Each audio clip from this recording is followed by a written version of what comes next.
Assalamualaikum warahmatullahi wabarakatuh. Selamat pagi teman-teman. Semoga selalu diberikan kesehatan serta ilmu yang kita peroleh bermanfaat dan barokah. Sebelumnya kita sudah belajar mengenai analisis regresi linier, baik sederhana maupun berganda, serta variabel dummy di dalam regresi berganda. Hari ini kita akan belajar mengenai beberapa uji asumsi penting di dalam analisis regresi, atau bisa disebut juga sebagai uji asumsi klasik. Langsung saja teman-teman, saya share screen untuk materi hari ini.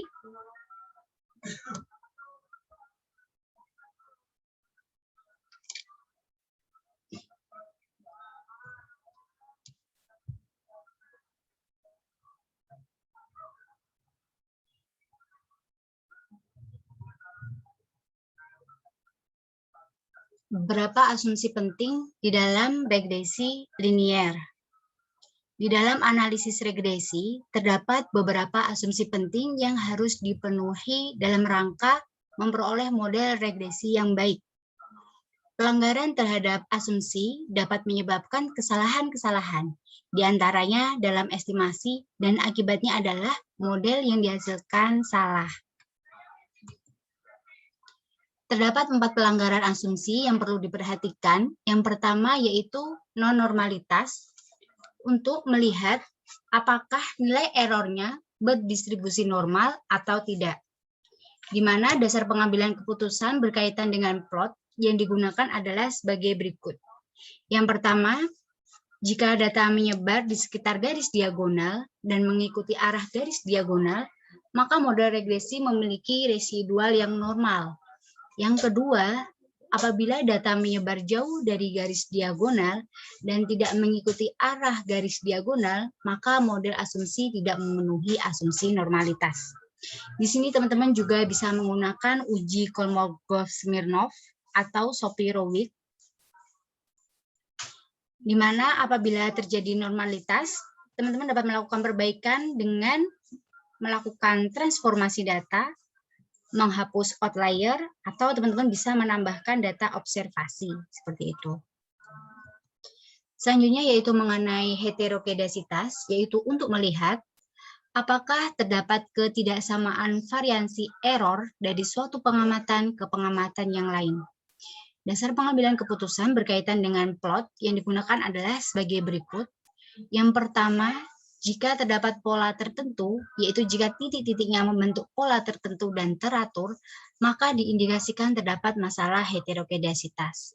Yang kedua, apabila terdapat pola yang jelas, yaitu jika titik-titiknya menyebar, maka diindikasikan tidak terdapat masalah heterokedasitas atau asumsi homokedasitas terpenuhi. Di sini teman-teman juga bisa menggunakan uji Breuch-Pagan. Apabila terjadi masalah heterokedasitas, teman-teman bisa melakukan perbaikan data dengan melakukan transformasi Box-Cox, atau teman-teman bisa menggunakan robust standard error, atau menambah dan mengganti data observasi. Itu pilihan yang terakhir. Selanjutnya yaitu mengenai multikolonialitas, yaitu untuk melihat ada atau tidak korelasi antara variabel independen pada regresi berganda, di mana pengambilan keputusan yang digunakan adalah sebagai berikut. Yang pertama, mengamati nilai koefisien determinasi, F hitung, dan T hitung. Apabila nilai koefisien determinasi dan F hitung tinggi, sementara nilai T hitung banyak yang tidak signifikan, maka model regresi diindikasikan ada multikolonialitas. Yang kedua, yang paling penting, teman-teman bisa mengamati nilai VIF dan nilai tolerance. Jika nilai VIF lebih besar dari 10 atau angka tolerance lebih kecil dari 0,1, maka model regresi diindikasikan terdapat multikolonialitas.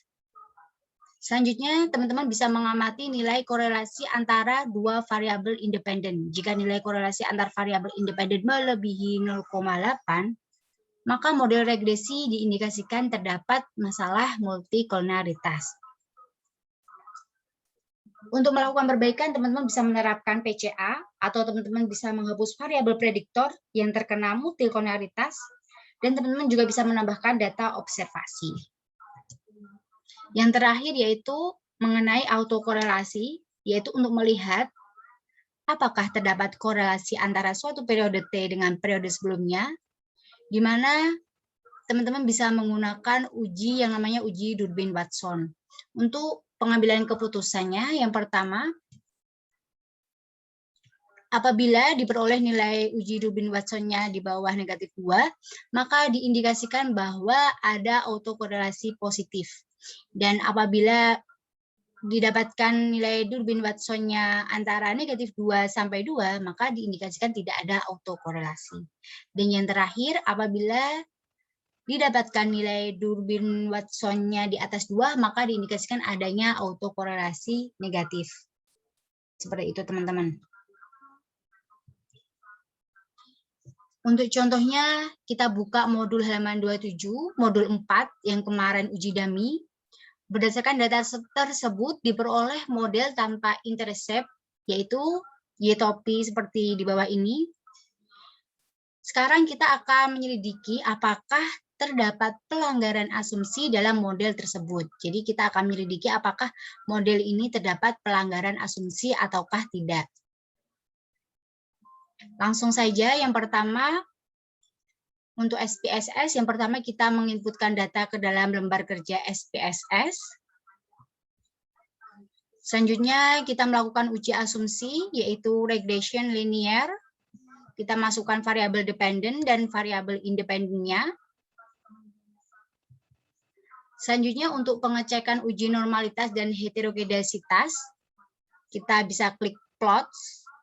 Untuk normalitas kita bisa centang yang normal, probability plot. Sedangkan untuk yang heterogenesitas kita bisa masukkan z-resid ke Y dan z-pred ke X. Untuk pengecekan multikolonialitas dan autokorelasi, teman-teman bisa tik statistik. Selanjutnya teman-teman bisa centang yang collinearity diagnostis untuk multikolonialitasnya. Sedangkan untuk autokorelasinya teman-teman bisa centang yang Durbin-Watson. Selanjutnya klik continue. Langsung kita praktekkan saja teman-teman ke lembar kerja SPSS. Kita klik analyze, regression linear. Kita masukkan variabel dependent, gaji karyawan, dan variabel independennya. Selanjutnya kita klik plots, kita centang normal probability plots untuk cek normalitas, dan kita masukkan z-pred-nya ke variabel X dan z-resid-nya ke variabel dependent. Seperti itu. Selanjutnya kita klik continue.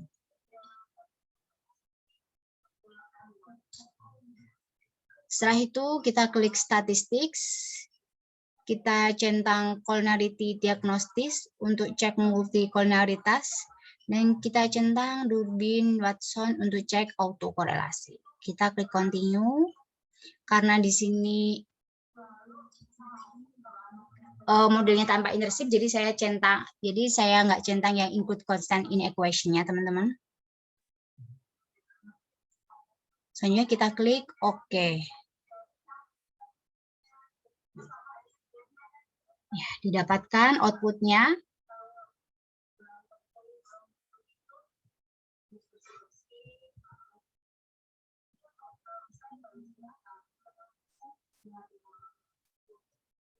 Langsung saja ya teman-teman.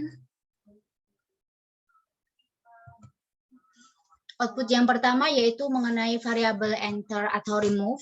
Seperti biasa, metode yang digunakan adalah metode enter dan variabel independennya D2, D1 usia karyawan, serta variabel dependennya adalah gaji karyawan. Untuk model summary-nya, dapat kita lihat nilai R-square dan nilai adjusted R-square-nya, di mana nilai R-square itu menandakan korelasi variabel, yaitu 0,992, yang memiliki korelasi yang positif sangat kuat, dan adjusted R-square-nya yaitu 99,1% yang menunjukkan hubungan antara variabel dependent dan independent. Dan di sini untuk pengecekan yang pertama yaitu ada Durbin-Watson, pengecekan autokorelasi, di mana nilai Durbin-Watsonnya yaitu 1,317, terletak antara negatif 2 dan 2, jadi dapat disimpulkan bahwa data tersebut tidak mengandung atau bebas dari unsur autokorelasi yang pertama. Selanjutnya untuk ANOVA, karena nilai sigma kurang dari alfa 0,05, sehingga H0 ditolak, yang artinya minimal ada satu variabel yang signifikan masuk ke dalam model. Jadi analisis selanjutnya dapat dilakukan. Selanjutnya untuk koefisiennya, yang pertama jangan lupa teman-teman tetap menginterpretasikan nilai sigma satu per satu. Selanjutnya teman-teman baru cek nilai multikolonialitasnya, yaitu nilai toleransi dan nilai VIF-nya. Didapatkan bahwa nilai toleransinya untuk usia D1 dan D2 yaitu lebih dari 0,1 dan nilai VIF-nya kurang dari 10. Berarti hal ini menunjukkan tidak ada unsur multikolonialitas antar variabel independen. Untuk output collinearity diagnosis dan residual statistics, teman-teman tidak usah dijelaskan atau tidak usah diinterpretasikan, cukup dimasukkan saja hasil outputnya seperti itu. Selanjutnya yaitu kita ingin mengetahui normalitasnya. Jadi dari gambar di atas dapat dilihat bahwa titik-titiknya tersebar di sekitar garis diagonal yang menunjukkan bahwa datanya berdistribusi normal. Selanjutnya yaitu untuk mengecek heterogenesitas, terlihat bahwa titik-titiknya tersebar di sekitar daerah 0 dan tidak membentuk pola tertentu. Berarti hal ini menunjukkan bahwa tidak adanya unsur heterogenesitas dari data. Jadi dapat disimpulkan bahwa dari analisis di atas, model yang dihasilkan memenuhi asumsi regresi linier dan dapat layak digunakan untuk prediksi karena tidak mengandung autokorelasi, tidak mengandung multikolonialitas, dan tidak mengandung heterogenesitas. Akan tetapi modelnya normal, jadi modelnya layak digunakan. Seperti itu ya teman-teman. Selanjutnya saya akan menjelaskan mengenai sintaks RStudio-nya. Langsung kita praktekkan saja teman-teman.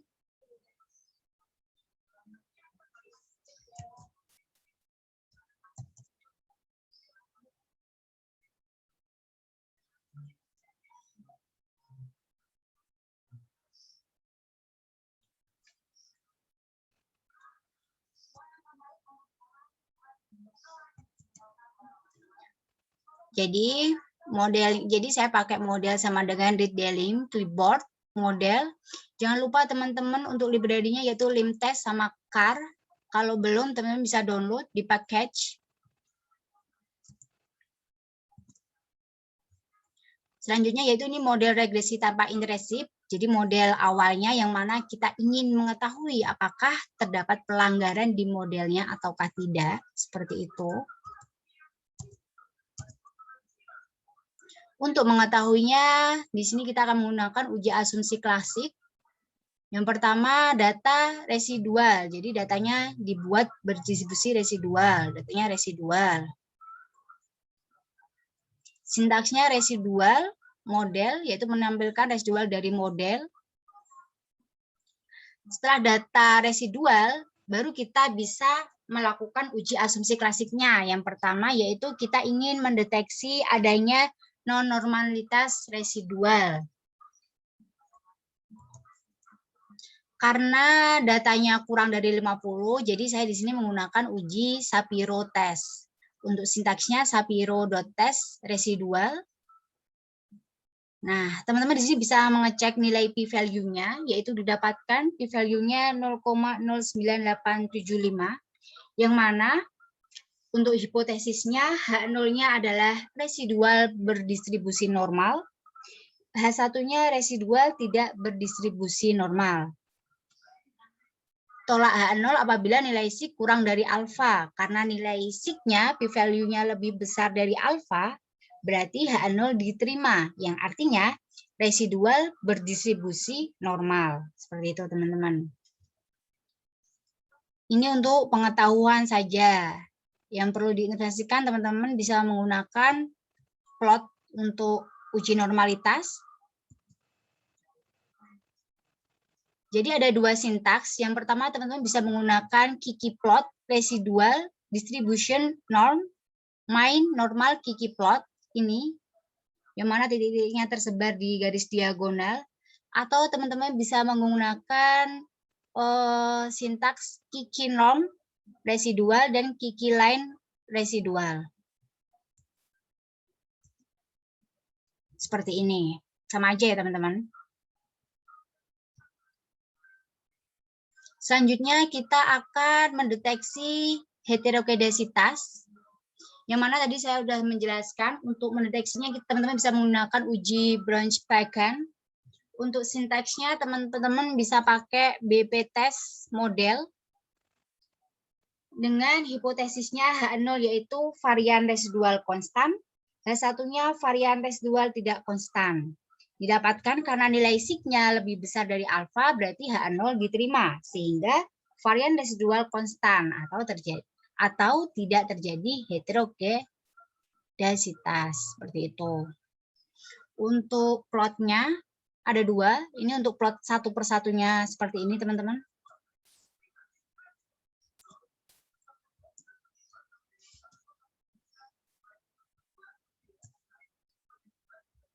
Nah, ini untuk plot satu persatu, atau tidak teman-teman bisa pakai yang ini.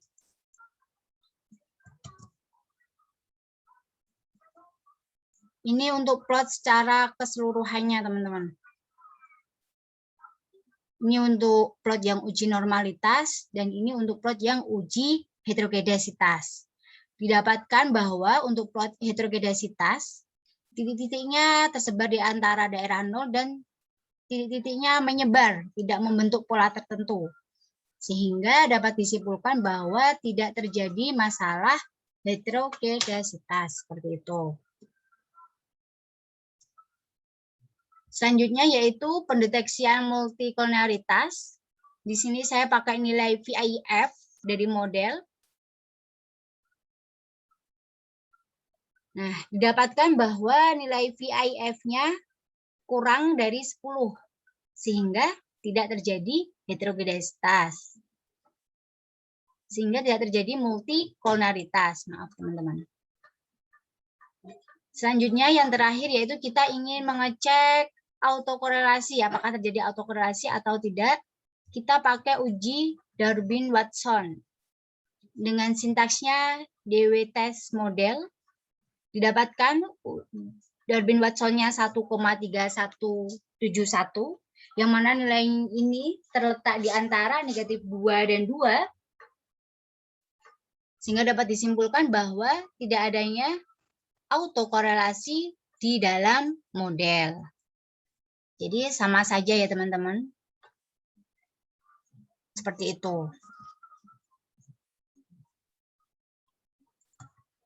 Selanjutnya teman-teman bisa latihan, teman-teman bisa buka modulnya untuk modul 3, untuk latihannya nomor 2, dan modul 4 untuk latihannya nomor 2 juga. Teman-teman bisa menyelidiki apakah terdapat pelanggaran asumsi regresi linier ataukah tidak.